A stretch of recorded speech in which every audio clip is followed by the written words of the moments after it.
Последна е нашата Марија, која што е на линковско вклучување со доктор Ѓуро Кленковски. Ќе зборуваме за тоа дека ни предстои големиот христијански празник Великден, великденската трпеза, како и секогаш многу богата, но како да се однесуваме по Великден е секако едно од прашањата на кое што ќе дадеме одговори во следните минути. Марија, поздрав по втор пат и повели со овие нови информации и совети за нашите гледачи. Втор поздрав и до тебе, токму така вклучувањата ги насочуваме на некој начин кон празникот Великден, но во ова вклучување од здравствен аспект, со оглед на тоа дека 40-дневниот пост, односно сите оние верници кои што го практикуваат на некој начин по завршувањето на постот се навикнати на таа полесна храна, па дополнително внесувањето нагло на мрсна храна и алкохол би можело да доведат до здравствени проблеми. Токму ова е нашата денешна тема заедно со мојот денешен соговорник доктор Ѓуро Кленковски. Да му посакаме добро утро. Добро утро, поздрав до вашите гледачки, среќни великденски празници и ви благодарам за можноста. Ви благодарам и на вас многу што не пречекавте токму тука да кажеме корисни совети во однос на оваа тема. На самиот почеток ќе прашам како всушност наглото внесување на мрсна храна може да штети на нашето здравје.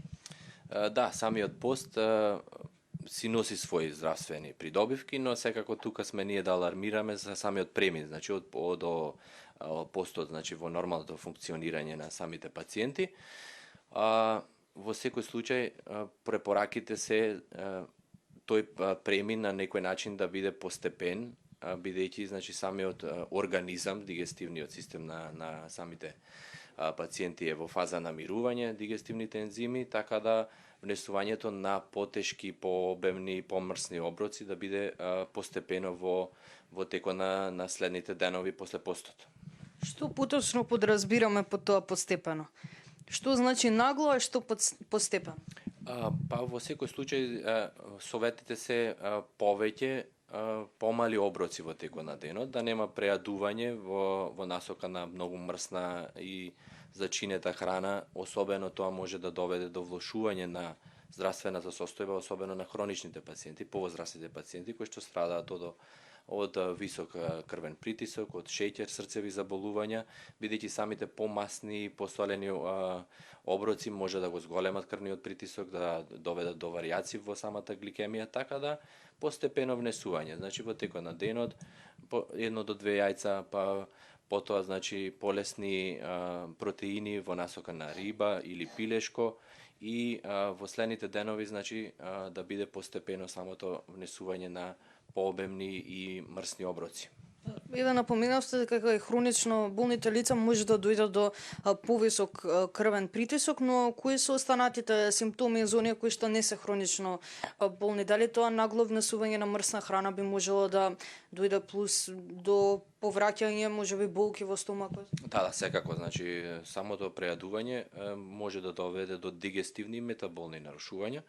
Самите пациенти се жалат на некаква надуеност, на подригнување, значи на киселина која што се враќа од желудникот и некогаш може да дојде тоа до повраќање и замор и исцрпеност на самите пациенти. Дали можеби најмногу во овој случај треба да внимаваат и дечињата? Па видете, повеќе постот е за повозрастните, значи самите дечиња на некој начин се изоставени од процесот на постење, секако дека има и во тој дел значи секако треба да се внимава и кај децата. На самиот крај ќе ве прашам и во однос на самиот внес на алкохол, како игра улога и наглото внесување на мрсна храна, верувам и самиот алкохол. Па тоа уште повеќе може да доведе до влошување на самите потешкоти, особено значи кај пациенти кои што пред се нагласив и претходно дека имаат хронични заболувања. Значи алкохолните единици исто да бидат умерени, до 2 алкохолни единици кај мажите, една кај жените и секако строга забрана кај пациенти кои што имаат значи потешки и сериозни здравствени проблеми. Ви благодарам многу за одвоеното време и за сите овие информации. Ви благодарам, поздрав, среќни празници. Благодарам уште еднаш. Се надевам дека сите овие совети за нашето собствено здравје се од корист за нашите гледачи. Пред самиот крај уште еднаш ќе го честитам најголемиот христијански празник Великден на сите православни христијани.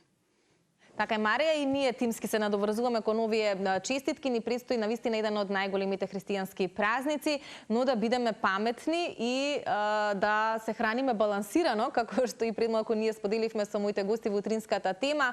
Секако пред се да уживаме во она што го имаме на трпезата и да не претеруваме во консумацијата. Ти благодарам многу.